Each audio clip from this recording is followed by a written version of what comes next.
যিনি সরকার পরিচালনার দায়িত্ব গ্রহণের পর প্রথমবার বিএনপি বিটের সাংবাদিকদের সঙ্গে মতবিনিময় সভা করেন দলটির চেয়ারম্যান ও প্রধানমন্ত্রী তারেক রহমান। এইভাবে দেখতে হবে, প্রথমত আপনি দেখেছেন বাংলাদেশ চীন মৈত্রী সম্মেলন কেন্দ্রে আয়োজিত এ অনুষ্ঠানে সাংবাদিকদের সঙ্গে মধ্যাহ্নভোজেও অংশ নেন তিনি।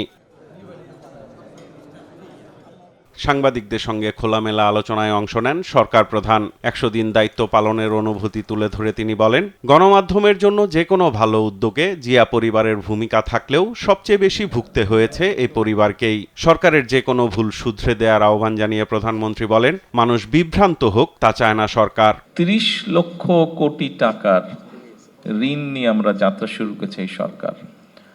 শুরুতেই পরের দিন থেকে রোজা শুরু হয়েছে, স্বাভাবিক চেষ্টা করতে হয়েছে পুরো রোজাটাকে ম্যানেজ করা। তারপরে রোজা শেষ না হতে হতেই মধ্যপ্রাচ্য ইস্যুটা এসে গেল, যেটার জন্য পুরো বিশ্বই কম বেশি সাফার করেছে। তাহলে আপনি 100 দিনের হিসাব মোটামুটি পেয়ে যাচ্ছেন। অনেকে অনেক রকম অর্থ করতে পারে, বাট অবশ্যই দায়িত্বের একটা চাপ অসম্ভব অনুভব করছে। প্রচুর সমস্যা, প্রচুর লিমিটেশন। সিভিলাইজ সমাজে নিশ্চয়ই এটা চাইবো না যে মানুষ বিভ্রান্ত হোক, এবং এটার উপরে কাজ করা হচ্ছে। আইনগত একটা ভিত্তি প্রয়োজন আছে। শীঘ্রই, খুব শীঘ্র না হলে মোটামুটিভাবে শীঘ্রই আমরা এটার ব্যাপারে হয়তো একটা পদক্ষেপ নিব। 1.5 যুগের বেশি সময় ধরে চলা স্বৈরশাসকের নির্যাতন নিপীড়নের অভিজ্ঞতা তুলে ধরেন তিনি। বলেন, সামনে এগিয়ে যেতে ব্যক্তির চাওয়া পাওয়া ও প্রতিহিংসা ভুলে যেতে হবে। আমাদের নিজের চিন্তা কিছুটা আমরা পরিবর্তন করার চেষ্টা করি। হ্যাঁ, আমার সাথে হয়েছে। আপনি এখন প্রতিশোধ নিলেই কি আপনার সেটা আপনি ফেরত পাবেন বা একদম আগের মতন হয়ে যাবে? হবে না।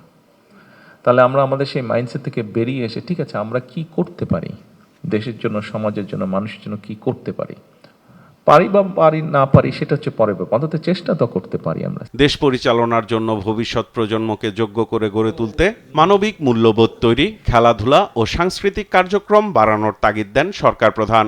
একটা মানুষকে গাছের সাথে বেঁধে পিটিয়ে মারছে, অথচ 10 জন মিলে সেটাকে রেকর্ড করছে, মোবাইলে ফেসবুকে রেকর্ড করছে। অস্বাভাবিক একটা ব্যাপার এটা। একটা জীবকে, কুকুরকে পিটিয়ে মারছে, সবাই মিলে রেকর্ড করছে, সেটা একজন পিটিয়ে মারছে, সবাই মিলে। এটা একটা অস্বাভাবিক ব্যাপার। আমাদেরকে আমাদের ভবিষ্যৎ প্রজন্মকে বাঁচাতে হবে। আমাদের সন্তানদেরকে, আমাদেরকে যেভাবে হোক তাদেরকে আমাদের রাইট ট্র্যাকে রাখতে হবে। সেটা শিক্ষার মাধ্যমে হোক, সেটা কালচারের মাধ্যমে হোক, সেটা স্পোর্টসের মাধ্যমে হোক, সেটা মানবিক, সামাজিক, ধর্মীয় মূল্যবোধগুলো তাদের মাঝে দেওয়ার মাধ্যমে হোক। সরকার গ্রামীণ মানুষের অর্থনৈতিক ক্ষমতায়ন নিশ্চিত করতে চায় বলেও জানান প্রধানমন্ত্রী। এ সময় বিশ্বকাপ ফুটবলে কোন দল সমর্থন করেন তার পরোক্ষ জবাবও দেন সরকার প্রধান। অনেকদিন তো একটা দেশে ছিলাম আমি। সাইফুল রিপন, দেশ টিভি, ঢাকা। প্রিয় সহকর্মীবৃন্দ,